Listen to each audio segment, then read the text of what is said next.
So earlier this week, I got two emails from a longtime podcast listener asking about all-in sustaining costs for primary gold and primary silver miners. And he was asking me if this relates to the Marx labor theory of value and my thoughts on this. And he sent me some long emails, so thanks for the emails. But rather than sending him back long email responses, I thought I would turn this into a podcast and basically also a lecture with more of my thoughts on the industry. I've held some of them back. I've tried to be polite about the industry, and with gold mining stocks becoming more popular lately, I think I should probably air some of my grievances out. Maybe it's not Festivus officially, but maybe I should air some of my grievances out and go on a rant. So if you're not familiar with the industry, the all-in sustaining cost metric, or AISC, is fairly new. It's only about 5 or 6 years old. Before that, the industry was really only reporting cash costs. So if you looked in investors' presentations, if you looked in annual reports, if you looked in quarterly reports, maybe you would see occasionally something different in the management discussion and analysis paper that a mining company could put out quarterly. But it was really a crapshoot and the wild, wild west for guessing what the actual costs of a mining company were. There were tons of investment bank analysts in the US and Canadian investment bank mining analysts who would have estimates all over the board for the cost of gold and silver miners. The variances with the costs were crazy. It was the variances were just enormous. We were talking the different cost estimates and the earnings projections there would be a 40% or more gap. And I'll talk about why. So the industry, I've been in the industry now for 10 years, either writing research reports or interviewing CEOs, talking with a lot of people, a lot of experts in the industry, learning the industry, looking at many hundreds of investors' presentations for mining companies per year in the past. I don't do it as much. So thousands of total investors' presentations, looking through financial statements, reading through annual reports. Also, whenever there was conferences like the Denver Gold Forum or the European Gold Forum, I would watch a lot of the presentations. And some people who are really into mining stocks and ask me about individual mining stocks, and they're like, Jason, why don't you like this mining stock? Why don't you like mining stocks too much anymore? And the answer to me, you can make a lot of money if you time the mining stock purchase right over a swing trade, holding it through certain parts of the cycle for a couple years.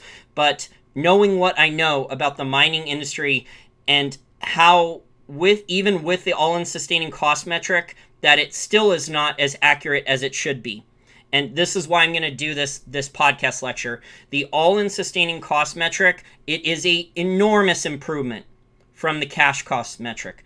And I'll give you some examples. So I would attempt to reverse engineer the numbers of the mining company. So the mining company in the past, before all-in sustaining cost, and initially all-in sustaining cost was not adopted by a lot of the mining companies. It took a couple years, about 2 years, maybe 3, for the mining companies to all start adopting it. And even now, there's one mining company and I'll name it because I want them to improve. I want transparency. SSR Mining. That's what Silver Standard used to be. They bought 2 medium-sized producing gold mines, and about 2 months ago, I looked through their investors. It was about 2 months ago. I looked through 40 pages of their investors presentation slide deck.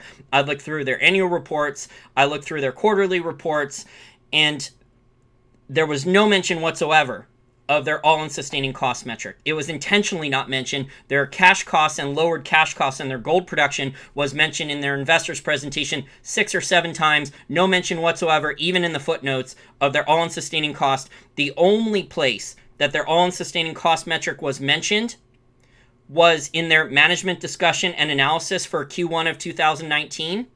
And it was buried in about one sentence on like page 7 or 8 of a 30 or 40 page document. So the average retail investor and many professional investors are not going to do that type of work. Okay, the industry needs more transparency. It needs itemized costs listed for the real costs, but then the mining industry will have even more problems. Okay, the mining industry, in the past, if the mining industry was honest about its costs, the mining industry, probably most of the companies would already be bankrupt if they're honest, fully honest about their real costs. If they itemized all their costs, the industry, most of the miners would already have been bankrupt. We are at a gold price now of $13.40 in US dollars, and that's about a $150 an ounce, $200 an ounce margin for a lot of the primary gold miners, so that's pretty good. And that's why the gold miners are getting more capital, more money's going into it now. We're at silver price of $14.83. That is not good. The marginal cost of production for silver is right around those levels.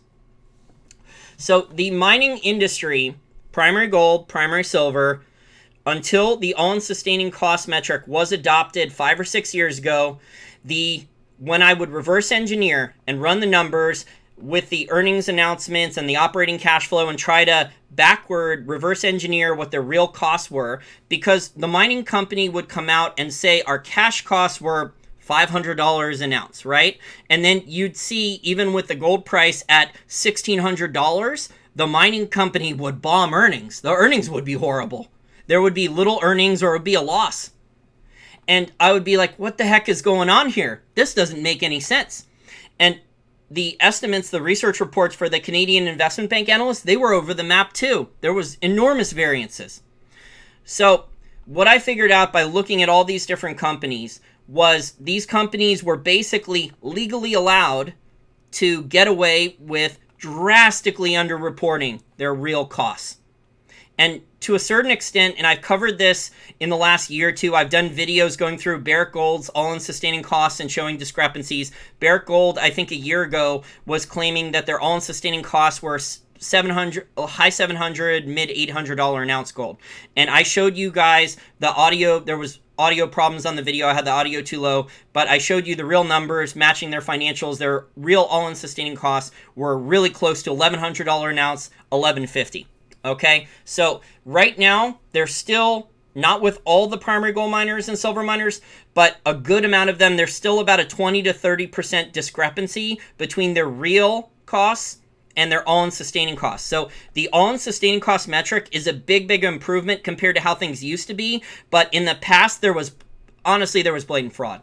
There should have been hundreds. I'm not sure exactly how many lawsuits there were, but for a lot of these publicly traded gold and silver miners, there should have been hundreds upon hundreds of class action lawsuits about the mining companies by bondholders, by equity shareholders, to management teams, accusing them of blatant fraud and lying about their real costs to raise capital.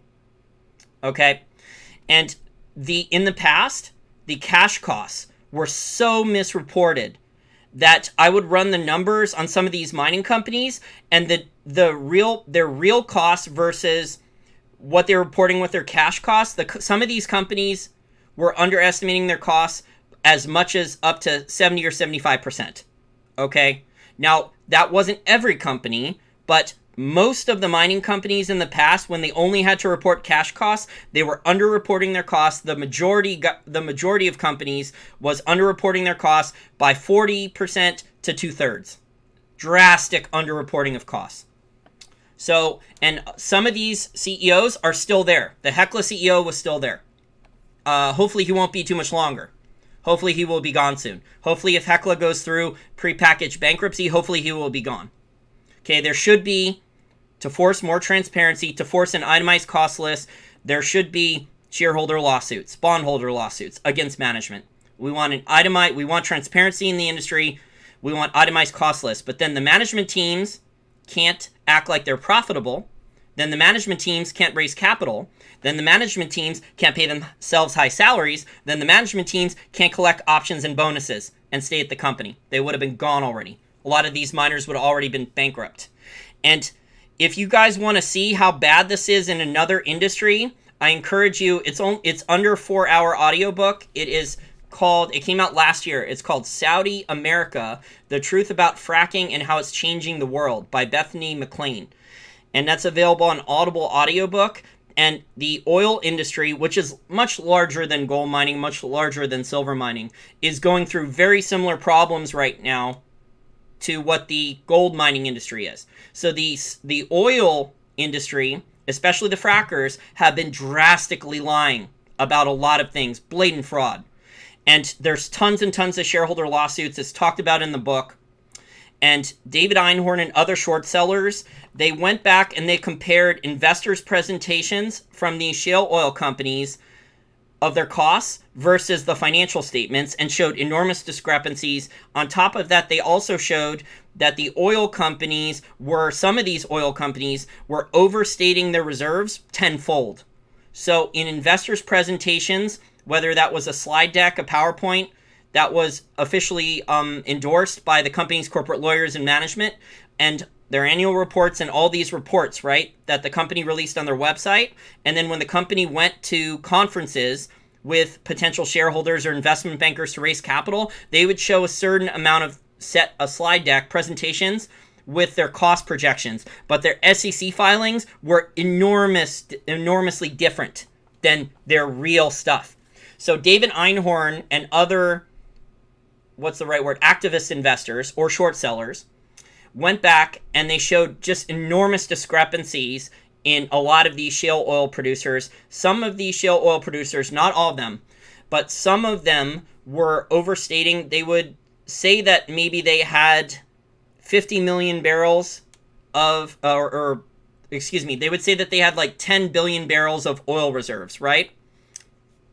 On their investors' presentations. And then in their SEC filings, because they were worried that the SEC would get them, they would really say that their official oil reserves were only 800 million barrels. So you have 800 million barrels reported to the SEC of reserves versus 10 billion they were telling investors. Why? Because when they said they had 10 billion barrels of economic reserves, it was easier for them to raise shares, equity, easier for them to sell junk bonds to pension funds and private equity. Private equity didn't really care because private equity knew, at least for years, that they could flip that shit onto and dump it onto public markets, dump it to pension funds. So private equity didn't care if private equity was basically like the middlemen. So they didn't care if there was fraud or not as long as they can make a profit. And the gold mining industry, and this is why I say that a lot of people in the gold industry are lazy or dishonest, because I've had situations where I've emailed investor relations, where I've spoken with management teams, and I've been lied to too. And I saw this about 8 to 12 months ago. One of my longtime listeners forwarded me an email from the investor relations department of a junior miner, and it was blatant lying, blatant fraud in the email. One of the claims was that this producing mining company was running out of reserves at their mine, when in fact the mining company had just announced an extension of 8 to 10 years on reserves at the mine. And so this was in the email, blatant lying, blatant fraud. Now maybe they can say that this is their opinion, but buyer beware. And this is why it is dangerous to buy an individual mining company and hold it throughout the entire cycle. You can make a lot of money in an individual mining company if you time things right. If you buy the right one or two or something like that. Again, not financial advice, but the odds, if you buy and hold this thing and don't check it in your account and don't do the research and don't look at the chart, there's always the possibility with a producing mining company of a surprise capex thing coming. And normally the mining company is not going to be super transparent about saying that, oh, by the way, we're not doing too well financially, and we have another $200 million in capex that we have to spend on this mine, or we're going to lose a lot of money in the mine and be bankrupt in 12 months. So the industry is improving. It has a long way to go. But when I got into the industry, I was very naive, and the gold price was also rising. So when I got in 2000, I didn't buy any mining stocks in 2007-8. I started researching. But when there was blood in the streets, I started buying in late 2008 and 2009. But then the central banks intervened, the Fed did QE, and the gold price started to rocket higher. So when you have a high gold price and the gold price is going up, it covers up a lot of mistakes. Okay, because then it's easy for the mining company, even if they're lying about their costs, committing fraud, even if they have enormous capex increases, they can raise capital. They can go to the market and they can raise more shares, or they can use debt. And that's another problem I have with a lot of these mining companies, is how easily they decide that they just want to take on more debt. So some of these mining companies have like 3 to 5 different tranches of debt. They have like a revolving credit facility that they've tapped. They have senior secured stuff. They have, all these different tranches of credit. And that's very dangerous for a mining company because they don't know what the commodity price is going to be. They don't know what their revenues. They can't accurately project their revenues. And if you look at the predictions by CEOs of mining companies, the same thing goes for oil company CEOs. And they're in trouble with debt too, some of these guys, if they don't hedge the oil price, is if the commodity price falls and the revenue falls a lot, they're stuck with an enormous amount of debt. And this is the situation you have with Hecla. You have a situation now where if the gold and silver prices had risen a lot, Hecla would be in much better shape. Now, gold has risen a little bit, but Hecla is already in big, big trouble. And once you breach your debt covenant, the bankers then, if you're not familiar, the bankers, what the investment bankers are probably going to force Hecla to do is they're going to be forced to draw up. This is just hypothetical. I don't know anything specifically about what's going on at Hecla. That's not public record. And they may ask Hecla, like, draw up a list of assets that you think would get the most money, and the bankers may force Hecla to start selling these things at any price in the next couple months. This thing could happen.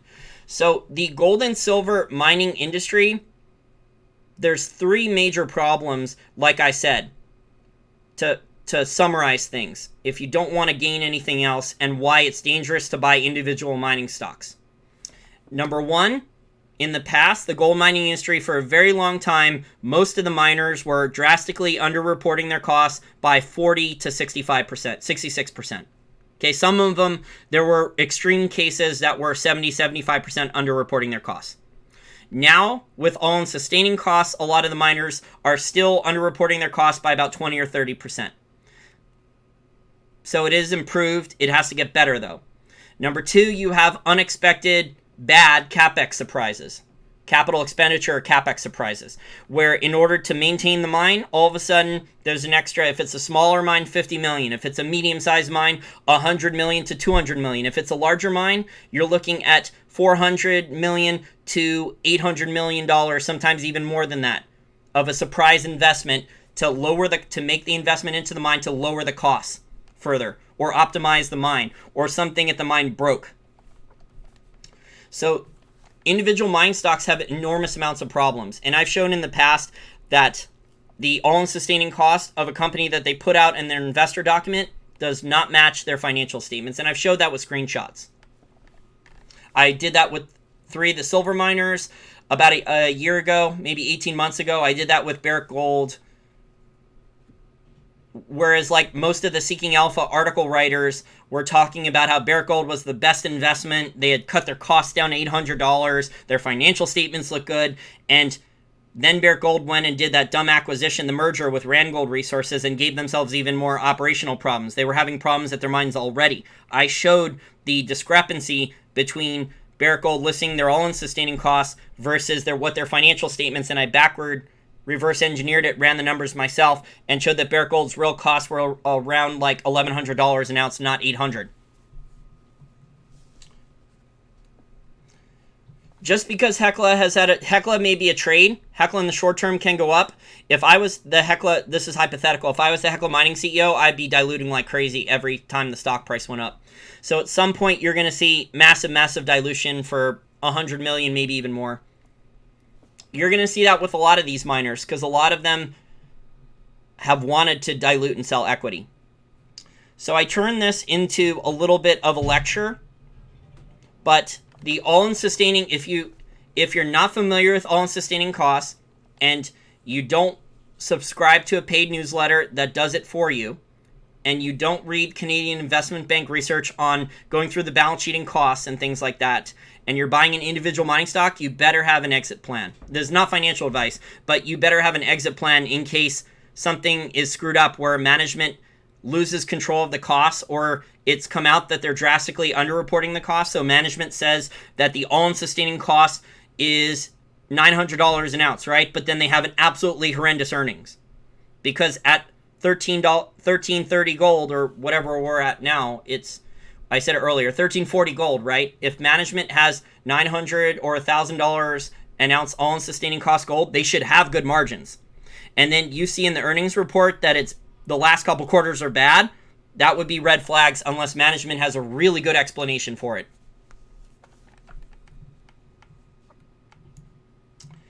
So the oil industry right now is going through even worse than what the gold mining industry went through. And the oil industry is not changing, guys. The oil industry is still lying despite hundreds of shareholder lawsuits. Guess what? There is no itemized cost listed for a lot of these oil companies. These oil companies are drastically underreporting their costs. Okay, a lot of these U.S. shale oil producers are saying that they can produce oil profitably at $20 to $30 a barrel. And yet you look on their income statement and their statement of cash flows, and you just don't see that. It does not reflect that. Okay, so these shale oil companies, they're going to the conferences for investment bankers and high net worth and hedge fund guys, and they're putting out presentations on their PowerPoint slide decks that, oh, our costs are down enormously in the last 5 or 6 years. We can produce oil for $20 or $30 a barrel. Well, where are your earnings? Why are you taking on more debt? Why are you selling more shares? So it doesn't jive. And they should be sued. They're only, first of all, they're only listing their lifting costs. So it might cost them $10 or $20 a barrel at the wellhead to get that oil out for lifting costs, but that's not counting transportation costs. That's not counting their cost of capital. That's not counting in their selling, general, and administrative expenses. When you add all those things in there, some of these oil companies are losing, shale oil companies are losing massive amounts of money. Their costs are way higher than the current market price. And the gold mining and silver mining industry was doing the same thing. So they have adopted, I like all-in sustaining costs a lot better than the past. There is a lot less of a guessing game. There is a lot less discrepancy and variances now between analyst estimates for earnings and costs.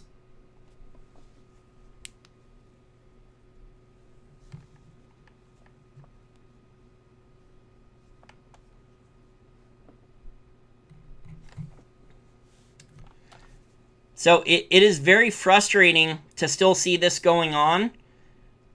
There has not been as many class action lawsuits in the gold mining and silver mining industry as I thought there would be. But in general, it is a small industry compared to like oil and some of these other industries. And this is why I say that the gold mining CEOs are the worst.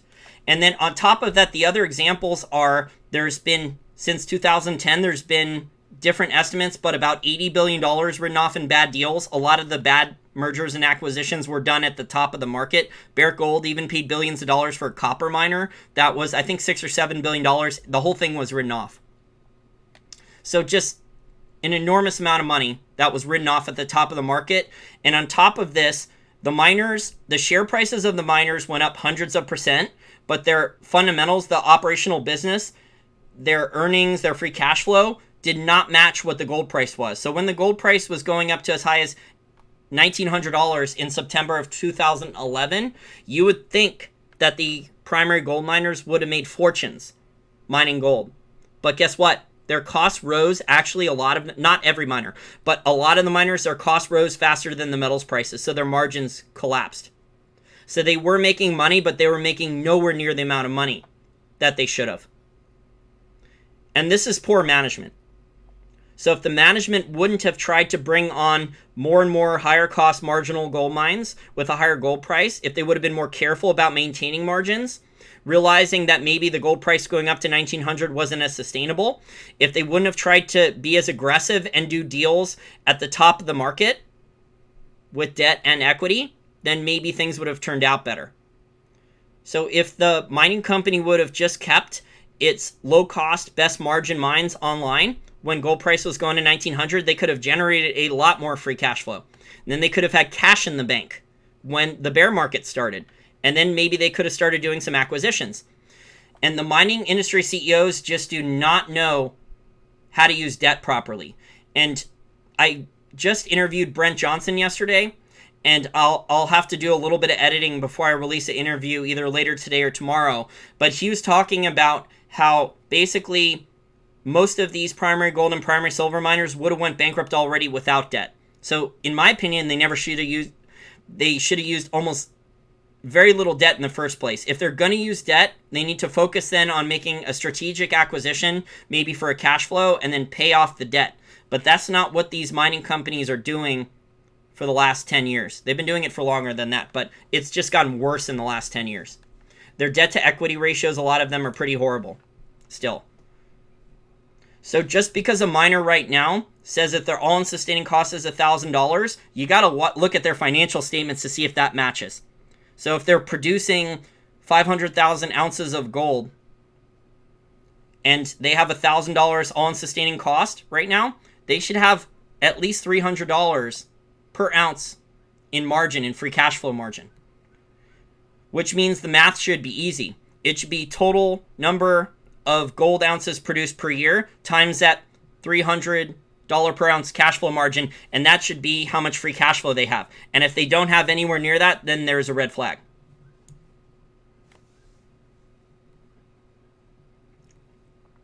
So mining stocks can still go up. You can still make a lot of money on them.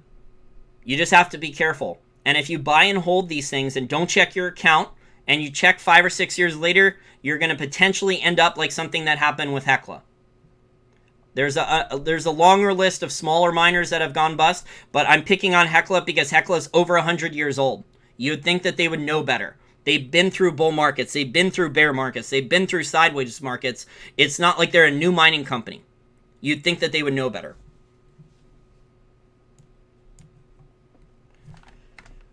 Kirsten says many people are buying gold instead. Well, without the miners actually producing the gold, there's not going to be as much physical gold available. So part of the paper price manipulation is that there has to be more mining supply. And this is what has allowed silver to be capped. There's a ton of extra silver byproduct because the Chinese have created enormous artificial demand for copper, nickel, base metals. And silver is a very common byproduct on copper and base metal mines. So there's at least 100 million ounces per year of silver byproduct that should not be online, that is available now. But there might be 200 million ounces. Someone would have to do the work. It would take a ton of research work to do that. It would take many, many hours, hundreds of hours to do that, to look up the mine plans and all the different base metal and copper mines. It would just be too much work to do for free on a free podcast. Way too much work. So I think I've covered things pretty good, where there's three main concerns with a mining company: with the debt that the mining company takes on because they can't control the commodity price, which means their revenues are not predictable because they don't hedge their, I don't want them to hedge, but they don't hedge their commodity prices. So their revenues are very unpredictable.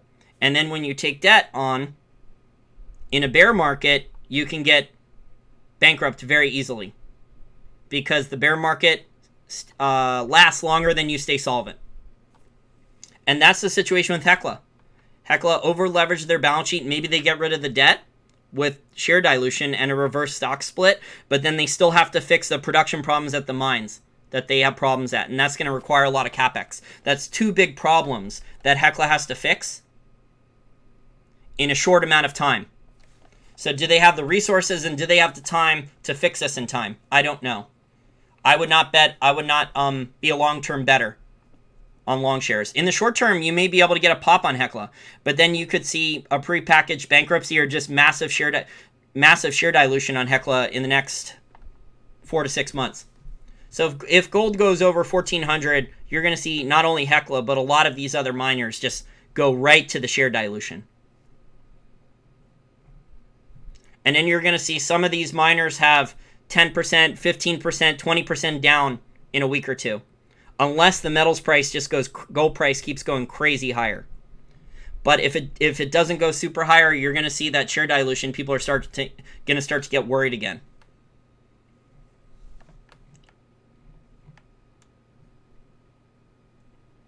I don't want to answer specific gold mining stocks. In general, I tend to prefer the royalty and streaming companies because they don't over leverage. They don't lie about their costs. In fact, the royalty and streaming companies take advantage of the mining companies.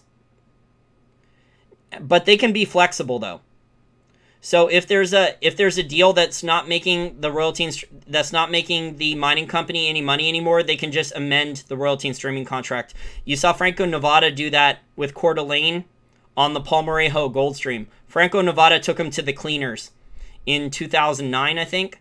Franco-Nevada bought over $1 billion worth of gold at the Palmarejo mine for $80 million in cash.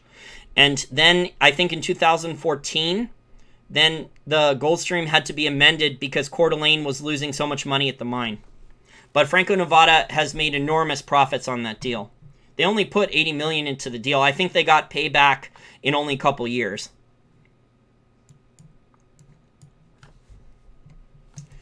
But the industry is just very frustrating because there's always a CapEx surprise, and the CapEx surprises are almost never good. Almost never. They're never good.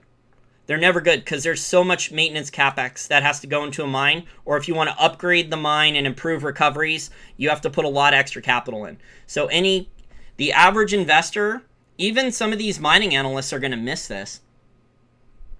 They're not going to be paying attention to a mining company unless they're getting paid to cover like a handful of these mining companies as a day job. They may miss that this mining company all of a sudden, after not paying attention to them, again, getting tongue-tied, I haven't had any water yet. I'm doing this without notes, by the way. This is all just off the top of my head because I have so much experience now in the gold and silver mining industry, that these companies, if you're covering a mining company and then you're not getting paid to do it on a daily basis, and all of a sudden you don't pay attention to the mining company for a month or two, and then you see that the mining company slipped it in that, oh, we have to spend an extra $200 million to upgrade this mine, or, oh, we have to spend an extra $200 million to fix something at this mine. Well, guess what?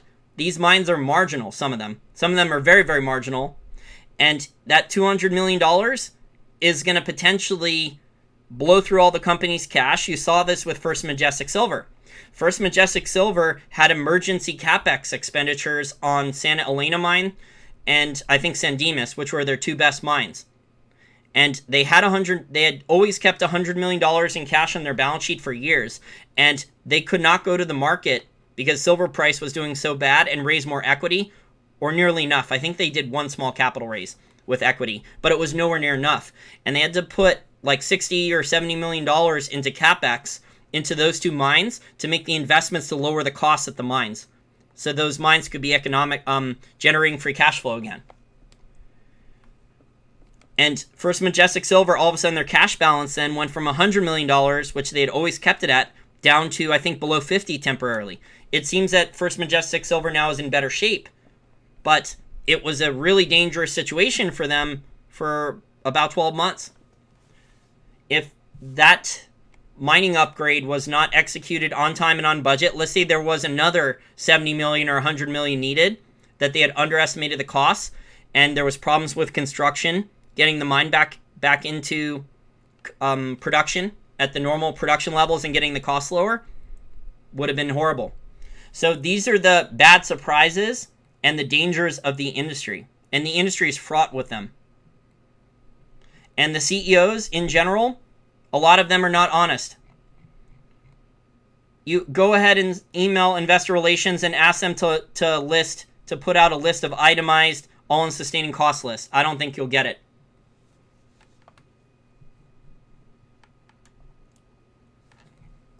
So this is how the industry has been, and it's gotten worse for a while, and hopefully there will be more transparency in the future. So the all-in sustaining cost is a good metric. I would like to see improvement there. It is a big improvement from just cash costs. And I would like to see SSR Mining put their all-in sustaining cost everywhere. It should be everywhere. You should not have to go to management discussion and analysis on page 7 or 8 of a 30-page document and find it in one sentence. And then there were two estimates, actually, if I remember correctly. There are two estimates within a paragraph, which was just confusing to me. And then I ran the numbers, reverse engineering, given what they said their free cash flow numbers was, and I came up with mid $1,100 an ounce gold. So they were reporting that their cash costs were $700 an ounce, and then only in their management discussion and analysis area did you find any mention whatsoever of their all-in sustaining costs. But I ran the numbers myself to see what it was 2 months ago, and the numbers I came up with were a little bit above 1,100.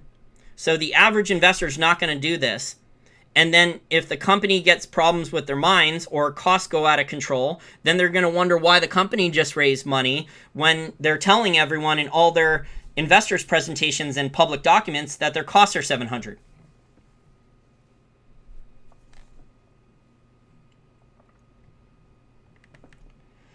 So I think I've highlighted a lot of the problems. Again, I didn't use notes, so my lecture's kind of all over the place. I'm not doing this at a college or anything like that, but I think this will help you guys out a lot. So the moral of the story, and this is not financial advice, is if you are buying individual mining stocks, you have to have an exit plan. Okay, there could be a surprise capex bomb coming in the near at any point. There could be a problem at the mine. There could be a strike at the mine. The company could lose cash flow and have too much debt and have to start selling shares or selling assets to raise cash. There's tons of bad surprises at a mining company and a mine. And the mining companies initially with their cash costs, the mining companies were not reporting a ton of their other costs, like costs of capital, selling general and administrative expenses. These are expenses that any other business in any other industry would report. And the mining companies were not reporting these things. So hopefully there will be more transparency. Unfortunately, with a lot of publicly traded companies, sometimes the only way to stop this is with class action lawsuits. I wish there was a different way, but you're seeing this now in the shale oil patch, and I think that's going to help things, but the shale oil patch is a mess still. From what I understand, there are many, many hundreds of class action lawsuits because there are hundreds of conference calls from these shale oil companies going back 10 or 11 years where the management teams were promising earnings, promising free cash flow, claiming their costs were a lot lower, claiming their reserves were higher, and it was all fraud and lies.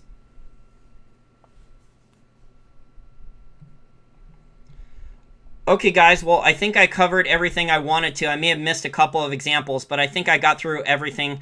And I will attach links to videos of some of my old presentations there going back through the financial statements and showing you guys the discrepancies between the numbers that the company claimed, what they claimed their all-in sustaining costs were, and what their financials were, and me reverse engineering and showing what their real costs were based on the free cash flow that they released. In a lot of cases, even now, it still does not match their all-in sustaining costs. Although the discrepancies are a lot less. There are still some companies with 20 to 30% discrepancies, but it is getting better.